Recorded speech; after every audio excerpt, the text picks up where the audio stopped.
Okay okay okay.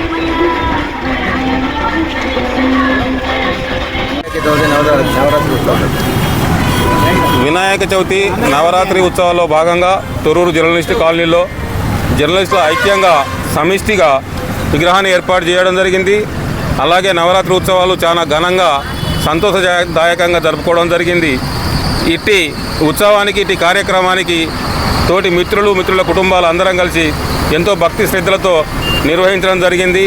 ఈ సందర్భంగా తెలంగాణ ప్రజలకు యావత్ ప్రజలకు తెలియజేసేది ఏమనగా ఈ సంవత్సరం దాదాపు మట్టి విగ్రహాలకు బాగానే ప్రోత్సాహం జరిగింది. నెక్స్ట్ ఇయర్ అయినా కూడా అందరం మట్టి విగ్రహాలను బాగా ప్రోత్సహించాలని తెలియజేసుకుంటూ కాలుష్య నివారణ చేపట్టాలని తెలియజేసుకుంటూ ఇట్టి కార్యక్రమానికి తోటి జర్నలిస్టు మిత్రులందరూ సహకరించినందుకు వారి కుటుంబాలకు వారికి పేరు పేరున హృదయపూర్వక ధన్యవాదాలు నమస్కారాలు తెలియజేసుకుంటున్నాను. వినాయక చవితి పర్వదినం సందర్భంగా తొర్రూరు డివిజన్ కేంద్రంలో ఉన్నటువంటి జర్నలిస్ట్ కాలనీలో జర్నలిస్ట్ మిత్రులందరూ కలిసి అత్యంత వైభవంగా గణేష్ నవరాత్రి ఉత్సవాలను ఏర్పాటు చేసుకోవడం జరిగింది.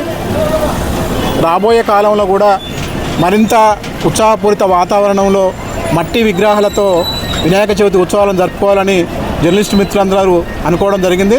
రాబోయే కాలం ఇంతకంటే మెరుగైన ఉత్సవాలను నిర్వహించుకోవాలనే ఆలోచనతో జర్నలిస్ట్ మిత్రులంతా ఈ నవరాత్రి ఉత్సవాలను జరుపుకున్నాం. ఇందులో భాగంగానే ఈరోజు నవరాత్రి ఉత్సవాల భాగంగా ఊరేగింపు కార్యక్రమాన్ని చేపట్టాం. భక్తి నిమజ్జనాన్ని చేపడుతున్నాం. భక్తి శ్రద్ధలు. జై బలో గణేష్ మహారాజ్కి.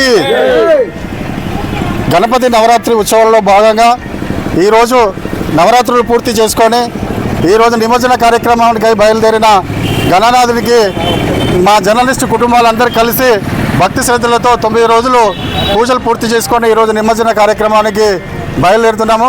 ఆ శోభయాత్రలో భాగంగా ఈరోజు మా అన్నారం రోడ్డులో గల జర్నలిస్ట్ కాలనీలో 49 మంది కుటుంబాలు జర్నలిస్టుల మిత్రులందరూ కలిసి ఈరోజు మొదటిసారిగా మా జర్నలిస్ట్ కాలనీలో వినాయకుని విగ్రహాన్ని ఏర్పాటు చేసుకొని 9 రోజులు ఘనమైన పూజలు అందుకొని ప్రతి ఒక్క కుటుంబాలు కూడా సుఖ సంతోషాలతో ఆయురారోగ్యాలతో ఉండాలని ఆ గణనాథుని వేడుకొని ఈరోజు నిమజ్జన కార్యక్రమానికి వెళ్తున్నాము.